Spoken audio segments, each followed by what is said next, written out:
తాకట్లో ఉన్న మీ బంగారాన్ని విడిపించి ఆ రోజు ఆన్లైన్ రేటుకి కొంటాం. Sharma gold company.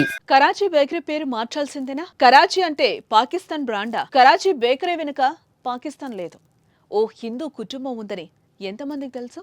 కరాచీ బేకరీపై దాడులు చేయటాన్ని ఏ విధంగా చూడాలి? కరెక్టా కాదా? అసలు కరాచీ బేకరీ హిస్టరీ ఏంటి ఇప్పుడు చూద్దాం.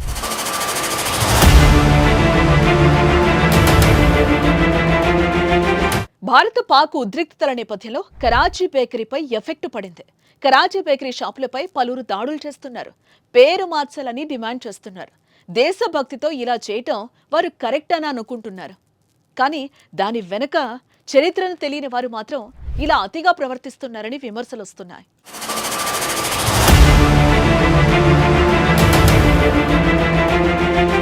కరాచీ బేకరీని వ్యతిరేకిస్తున్న వారు, దాడులు చేస్తున్న వారి దృష్టిలో కరాచీ అనేది ఓ పాకిస్తాన్ నగరం అనే మాత్రం తెలుసు. కానీ దాని వెనుక కథను తెలుసుకోవాల్సిన అవసరం ఎంతైనా ఉంది. కరాచీ నగరం పాకిస్తాన్ పుట్టుక ముందే అఖండ భారతదేశం సింధు ప్రావిన్స్ రాజధాని, అతిపెద్ద ఓడరేవు నగరం. అప్పట్లో హిందువులు పెద్ద సంఖ్యలో ఉన్న నగరం. దేశ విభజన తర్వాత హిందువులపై అత్యాచారాలు, హత్యాకాండ మొదలు కావడంతో వారంతా వలసపోయారు. అలా హైదరాబాద్ కు వలస వచ్చిన సింధీ హిందూ కాంచంద్ రామ్నాని కరాచీ బేకరీని ప్రారంభించారు.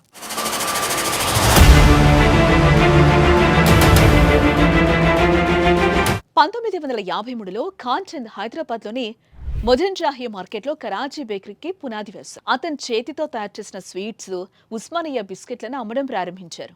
ఇది హైదరాబాద్ ప్రజలకు ఇష్టమైనవిగా మారాయి. దీంతో 2007లో రామ్నాని కుటుంబం నగరంలోని బంజారా హిల్స్లో రెండవ శాఖను ప్రారంభించింది. తర్వాత కాంచంద్ కుమారుడు లేఖారాజ్, రామ్నాని కుటుంబంలోని ఇతర సభ్యులు ఈ బేకరీ వారసత్వాన్ని ముందుకు తీసుకెళ్లి తెలుగు రాష్ట్రాల్లో విస్తరించారు. అలా కరాచీ బేకరీగా తెలుగు రాష్ట్రాలతో పాటు దేశమంతా విస్తరించింది. దేశ రాజధానితో పాటు ప్రధాని మోదీ, హోంమంత్రి అమిత్ షా రాష్ట్రమైన గుజరాత్లో కూడా వ్యాపారాన్ని సాగిస్తోంది. కానీ పాక్ భారత్ ఉద్రిక్తత పరిస్థితులు ఏర్పడిన సమయంలో క్లిష్ట పరిస్థితులు ఎదుర్కొంటోంది. గతంలో పుల్వామా దాడి నేపథ్యంలోనూ కరాచీ బేకరీపై వ్యతిరేకత రాగా ఇప్పుడు కూడా దాడులు జరుగుతున్నాయి. హైదరాబాద్, విశాఖ వంటి ప్రాంతాల్లో కరాచీ బేకరీ పేరు మార్చాలని పలు సంఘాలు డిమాండ్ చేస్తున్నాయి.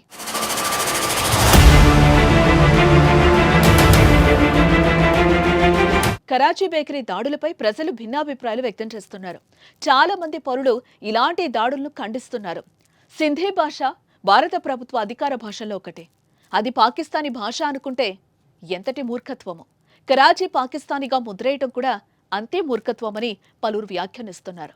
దేశ విభజన తర్వాత సింధు ప్రాంతం నుంచి వలస వచ్చిన లాల్ కృష్ణ అద్వానీని ఎవరైనా పాకిస్తానీ అని ముద్ర వేయగలరా? లాహోర్లో పుట్టి పెరిగి దేశం కోసం ప్రాణాలర్పించిన భగత్ సింగ్ ను పాకిస్తానీ అంటామా?